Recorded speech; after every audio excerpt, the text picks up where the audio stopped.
After Michael's death, there was an outpouring of love and support as the world grieved. But everyone was shocked by what they saw from the Jackson family. We all witnessed how when Michael was dead, you would think the father of Michael Jackson would show some kind of pain, but he's advertising his new record label that's coming out. Just days after Michael's death, Joe Jackson provoked outrage after speaking with CNN on the red carpet at the BET Awards. The last couple of days, I know it's been really tough for you guys. And? How low do you go? What about Janet and the rest of the family, the daughters and everything? They're all doing fine. But I want to make this statement. This is a real good statement here. Marshall and I we owned a record company called Ranch Records. Right. Well, I thought that was the wrong time to make any announcements. Some of the family did what they thought. I don't know what they were thinking, because they also sold interviews. LaToya Jackson received an undisclosed sum for a Daily Mail interview claiming Michael was murdered. Rumors began to spread that Joe Jackson was paid as much as $200,000 in licensing fees for his ABC interview. But the allegations didn't end there. When I found out about Joe Jackson, he would come to Michael's funeral, but only if he got paid by the city of Gary, a broke city. Yeah, I don't think that's love. I don't think he loved Michael. I think just from what we know Michael said about Joe Jackson, we know he was always looking to profit off the family. The fact that he's starting a Jackson record label isn't really surprising to anyone who's been following the saga of the Jackson family. The family situation of Michael Jackson is a real recipe for disaster. His family may have loved him and adored him. They also used him in different ways. During my investigation, I talked to a music industry executive who had witnessed firsthand Joe Jackson's stake in his son's career. It was the early 90s, and Michael was about to release a new single with Eddie Murphy. 6 weeks before the album comes out, we get a call from Joe Jackson. Joe Jackson said, well, if you want this deal to happen, you have to give me a 20% publishing cut at my own publishing company. But it was a side deal that I don't think Michael even knew about. Even after Michael's death, Joe Jackson continued to lay claim to Michael's money. After Michael left nothing to Joe, Joe sued the estate for parental support to the tune of $15,000 a month. His claim was denied, and he is now in the process of filing a wrongful death suit against Conrad Murray. Michael has been made a victim in cruel, obvious attempt to take advantage of his fame and success. It's not that they didn't love him or support him, they just wanted a piece of him.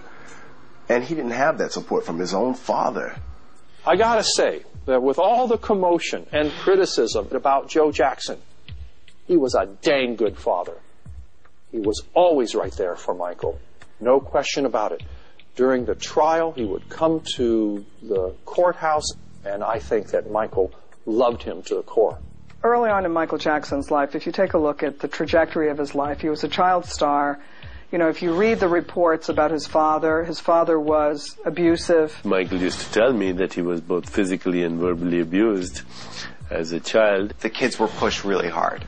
And Joe was a very strict father. The traumas that this young Michael Jackson, this child, had to deal with were incredible. He had very bad acne, and I saw the pictures. He used to show them to me. Especially when everybody calling you real cute for a long time. And then, I broke out real bad. And the more I was bothered by it, the worse it got. Not only does it become the food you eat, but you become subconsciously scarred by it. Michael talked in very colorful detail how Joe would tease him and take a fork to his zits when he had bad skin. And he also told me that his father, had talked about his nose a few times, so he wanted to reshape his nose when he was able to do it. We're taught at a very young age that we're ugly and that people have to accept us. If we change ourselves to look more like them, then it's going to stick. You take somebody with that tremendous sensitivity and you traumatize them over and over again.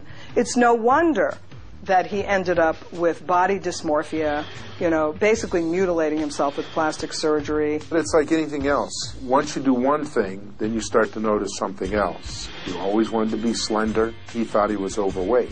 He was handsome. Women adored him. They fell at his feet. So I don't understand why, as a proud black man, he would want to change his image. In my view, Michael Jackson had an identity crisis.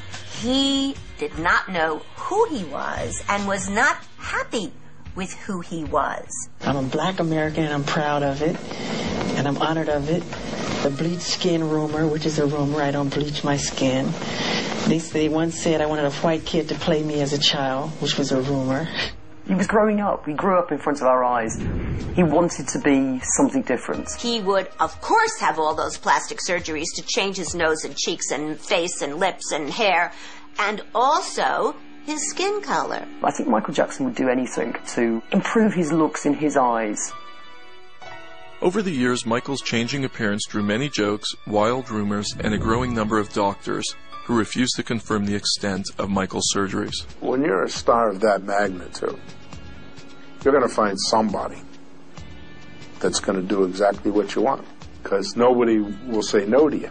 People over the years have taken pictures, and you look at it, it's like, what has happened to his nose? I definitely believe that if he was raised a different way, he would still be here. Somebody with those sorts of deep mental problems and emotional problems needed help. He needed help. There is no question that a psychologist should have been seeing Michael Jackson every time he requested a plastic surgery and asked the questions. What is it that you're looking to do? Why are you not enough to yourself? You are okay as you are. In the end, there is no one face by which we remember Michael Jackson. It can be very tough being a child star. Because when you get taller, the whole world, like, they say, how dare you grow up on us? If this marriage gets in the way of that friendship, we'll put the marriage aside. He grabbed Blanket and took him out there. Until those children choose to be DNA'd, I don't think anybody will ever know.